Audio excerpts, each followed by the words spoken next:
अस्सलाम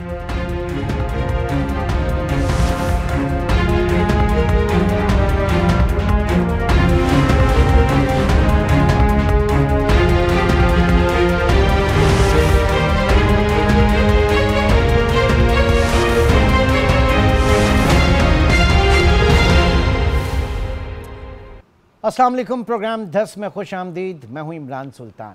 नाजरीन, मई 2025 अब से 4 माह पहले दुनिया ने जो ऑपरेशन सिंदूर है उसमें भारतीय जारियत को देखा और उसके बाद ऑपरेशन बुनियाद मरसूस जो पाकिस्तान ने किया और भरपूर जवाब दिया, वो भी दुनिया में देखा। अब कोई 4 महीने बाद भारत को अचानक याद आ गया, जनाब उनके जो एयर चीफ हैं अमरप्रीत सिंह के इस ऑपरेशन सिंदूर में भारत ने पाकिस्तान के 5 लड़ाका तैयारी गिराए, जिसमें F-16 भी है, J-17 भी है और C-130 भी है। अच्छा, उसके बाद इंडियन डिफेंस मिनिस्टर जो हैं उनका एक बयान आता है कि कराची का रास्ता सरक्रीक से होता हुआ गुजरता है और बाकायदा पाकिस्तान को धमकी दी है कि वो जोग्राफिया और तारीख दोनों बदल देगा भारत। तीसरा, Indian army chief general Upendra Dwivedi जो हैं उन्होंने कहा कि ऑपरेशन सिंदूर जो है वो एक तारीखी कामयाबी है और नेक्स्ट टाइम हम कोई ऐसी कार्रवाई करेंगे तो उसमें इंडियन फोर्सेस रिस्ट्रेन नहीं करेगी। दुनिया इस वक्त हंस रही है, इस वक्त इंडियन टॉप मिलिट्री पर्सनल की तरफ से ये जो बयान आ रहे हैं, लेकिन इंपॉर्टेंट ये है कि ऐसा क्यों हो रहा है, अचानक ऐसा क्या हुआ कि जो मोदी सरकार है वो तो अपनी है ही, लेकिन उसके साथ साथ भारत की जो टॉप मिलिट्री लीडरशिप है वो भी अपनी भारतीय आवाम को, भारतीय जनता को बेवकूफ़ बनाने पर तुली हुई है। ऐसे में भरपूर जवाब तरफ से आया ISPR की तरफ से और उन्होंने कहा कि भारत अपनी हजीमत को फरामोश करके एक और तसादुम का ख्वाह है। भारत के इस एडवेंचर का या मिस एडवेंचर वटेवर जो भी है, इसका बहुत हौलनाक किस्म का जवाब दिया जाएगा और किसी भी किस्म की मुहिमजुई जो है वो ख़तरनाक तबाही का बाइस बन सकती है। ये मामला क्या है, इसके ऊपर मैं बात करूंगा। हमारे पैनल में अहमद अरबी तजियाकार इस वक्त हमारे साथ मौजूद हैं। अहमद साहब, बहुत शुक्रिया आपके वक्त का, और साथ ही साथ हामिद अल मशरक़ी भी इस वक्त हमारे साथ मौजूद हैं। हामिद साहब, आपका भी बहुत शुक्रिया।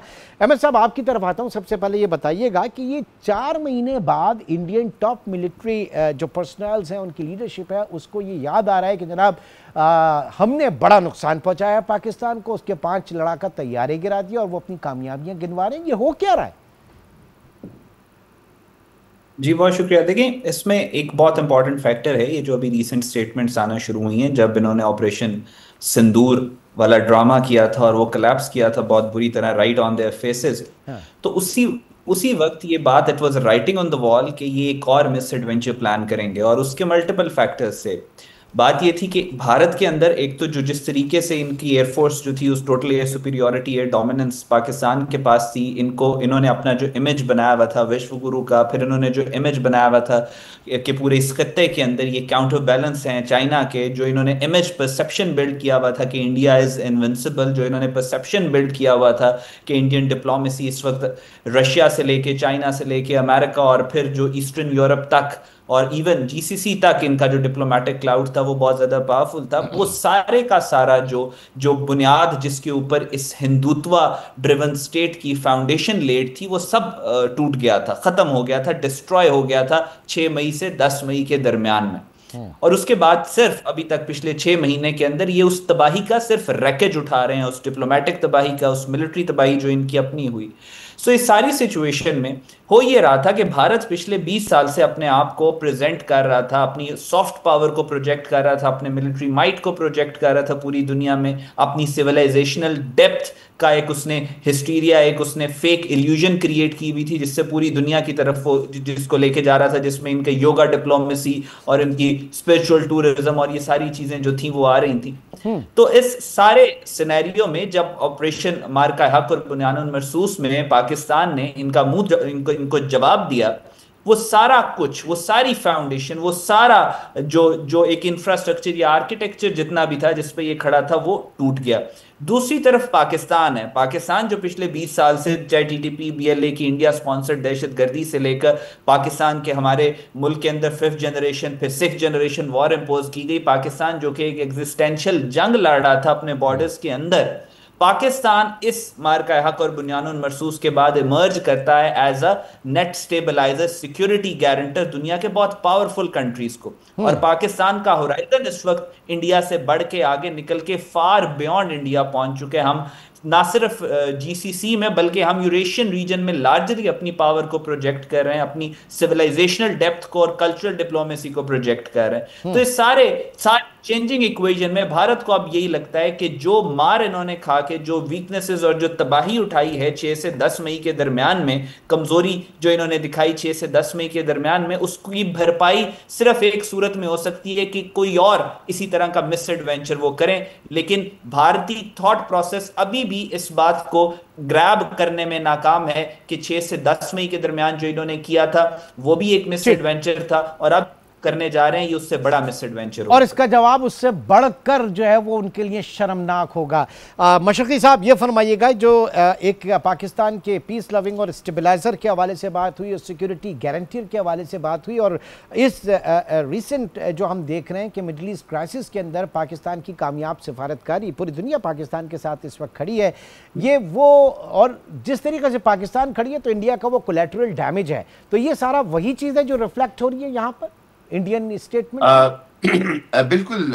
देखिए इमरान साहब, इंडिया जो है ना वो एक अपने मुकाफाती अमल का शिकार हुआ, और इंडिया के साथ जो सबसे बड़ा जो बात थी वो ये थी कि उसने अपनी आवाम को, जो 1.25 अरब आवाम है, उनको एक ऐसे धोखे में रखा हुआ था जिसके नतीजे में वो कभी खुद को दुनिया की तीसरी बड़ी मुआशी ताकत समझते थे, कभी चौथी, कभी वो समझते थे कि वो अमेरिका से भी आगे चले गए हैं और चाइना को भी पीछे छोड़ गए हैं, और कभी वो समझते थे कि दुनिया सारी का जो निज़ाम है शायद IT कंपनीज या ये और सारा कुछ वो इंडिया के बिना चल नहीं सकता।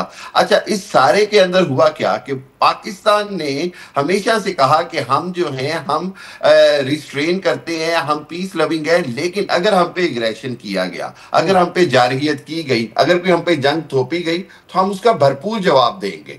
और वही हमने किया। हमने अपना जो बुनियादी तौर पर जो हक था जवाब देने का वो भरपूर तरीके से इस्तेमाल किया।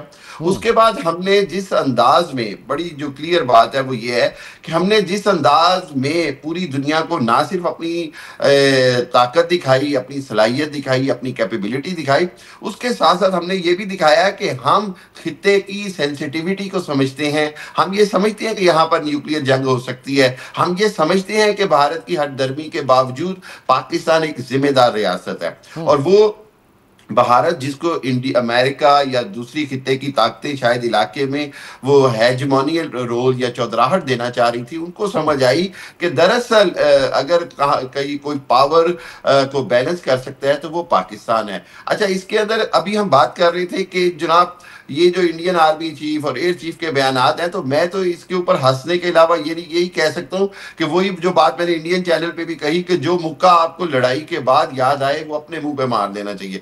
यानी 6 माह के बाद इनको ये ख्याल आ रहा है कि हम भी कोई ऐसी कहानी गढ़ दें, तो वो कहानियां गढ़ने में और दुनिया को हकीकत दिखाने में बड़ा फर्क होता है। और सबसे बड़ी बात यह है कि अगर हम मौजूदा सूरत हाल में देखें तो मोदी के ऊपर जितना प्रेशर आया 10 मई से लेकर और अभी तक पिछले 1 माह, उस प्रेशर के नतीजे में खुद भारतीय फौज, अफवाज के अंदर एक रिजेंटमेंट आई है। वो रिजेंटमेंट क्या है कि जी मोदी के गलत फैसले ने, मोदी की मिस कैलकुलेशन ने इंडिया को पूरी दुनिया में नहीं, लेकिन यहाँ पर सवाल यही उठ रहा है सर, ये जो डिफरेंस आ गया था, ये खलीज थी, लेकिन अब ये खलीज लगता है कि ये पार्ट हुई है। ये जो इनके मिलिट्री ऑफिशियल्स की तरफ से स्टेटमेंट है, मैं इसके ऊपर जानना चाह रहा था कि क्यों।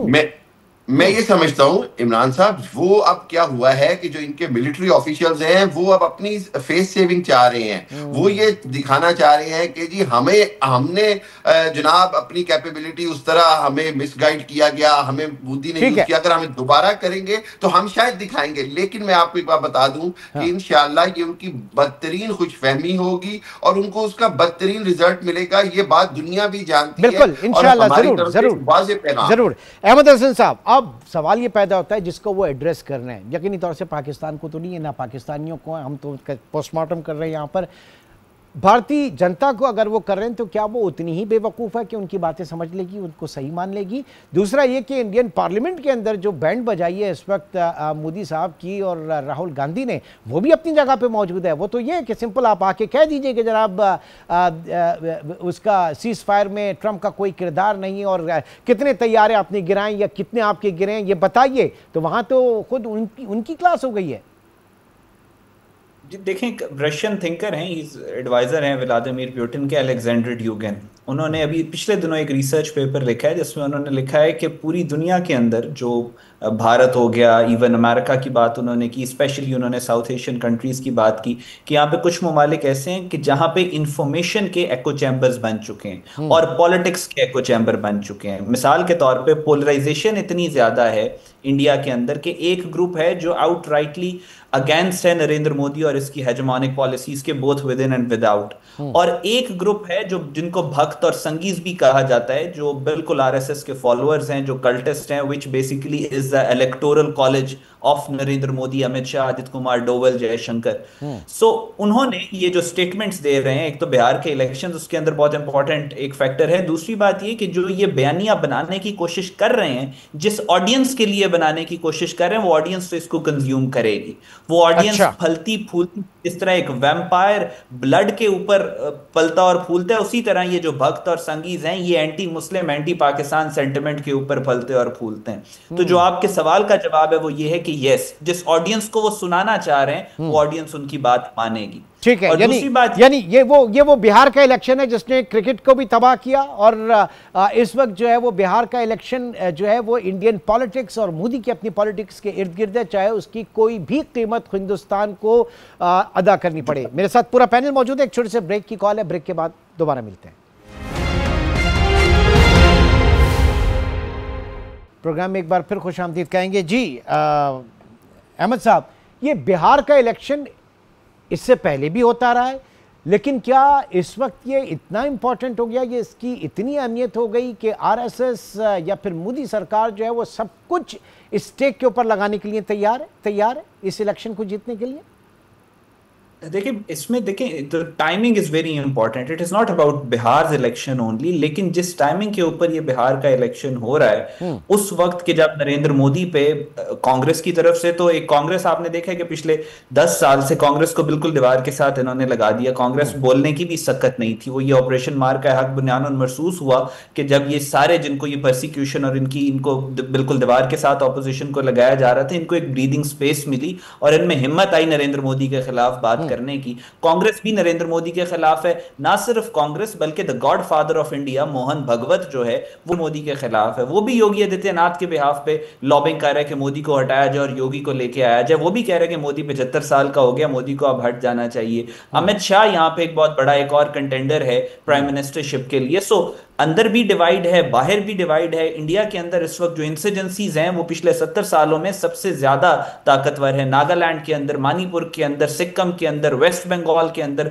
खालिस्तान जो इंडियन पंजाब है वहां पे द्राविड़ा की जो मूवमेंट है, इस सारे चेंजिंग जियोपॉलिटिकल जो इंटरनल, कहते हैं कि एक बड़ी मशहूर सेइंग है, the Nations don't fall, they fall apart. India इस वक्त इज एक्चुअली फॉलिंग अपार्ट, और इस सिचुएशन में बिहार का इलेक्शन जो होगा वो डोमिनो इफेक्ट होगा। वो डिसाइड करेगा कि आने वाले इलेक्शंस किस तरफ जाएंगे। तो ये इनके लिए लाए और डाई मूवमेंट है इंडिया के लिए। इस वजह से इनका बहुत ज्यादा फोकस है इस बिहार के इलेक्शन के ऊपर, और फिर इसके इर्द गिर्द जो है जो ये कैंपेन सारी अपनी हेजेमोनिक बिल्ड कर रहे हैं वो इनके इस वजह से बहुत इंपॉर्टेंट। मशरकी साहब, फिर तवक्का की जा सकती है कि किसी भी मिस एडवेंचर की बिहार के इलेक्शन को लेकर, और जो इतना पूरा रश्मि डाली है इस वक्त अहमद हसन साहब ने, कि किसी भी किस्म की तवक्का की जा सकती है इंडिया से या मोदी से? देखिए, बात यह है कि इमरान साहब, जुनूनीपन और पागलपन की तो कोई वजह नहीं होती। अगर वो इस तरह का और हद भी कोई नहीं होती, और हद भी कोई नहीं जी। और मैं ये समझता हूँ कि उसकी बड़ी भारी कीमत चुकानी पड़ेगी। और इससे मैं एग्री करता हूँ हसन साहब से कि बिल्कुल पॉसिबिलिटी है कोई भी मिस एडवेंचर की। लेकिन मेरा ख्याल ये कि उसको दुनिया को भी पता है, दुनिया भी सारी जानती है। और अगर जहां वहां पर जो सेन वॉइसेस हैं, जो कोई होशमंदी वाली बातें करने वाले लोग हैं, वो किसी हालत में भी मैं नहीं समझता मोदी को इस चीज की इजाजत देंगे कि वो एक इलेक्शन के लिए या अपने डूबते इक्तदार के लिए, अपने डूबते सूरज के लिए वो पूरी कौम को जंग में झोंके। और यही वो बात है जिसको मेरा ख्याल ये कि इंडिया में भी कहीं ना कहीं अब समझा जा रहा है। और इससे इनकार नहीं है कि बहरहाल अमित शाह हो या आदित्यनाथ योगी हो या दो हो, वो सारे ये बात समझ रहे हैं कि मोदी का अब टाइम खत्म हो रहा है। और मोदी जाते जाते कोई इंडिया को इतना बड़ा डैमेज ना कर जाए कि आने वाला कोई भी हो, चाहे वो बीजेपी से हो या कांग्रेस से हो, उसको संभालते हुए ही कई दहाइयां चाहिए हो।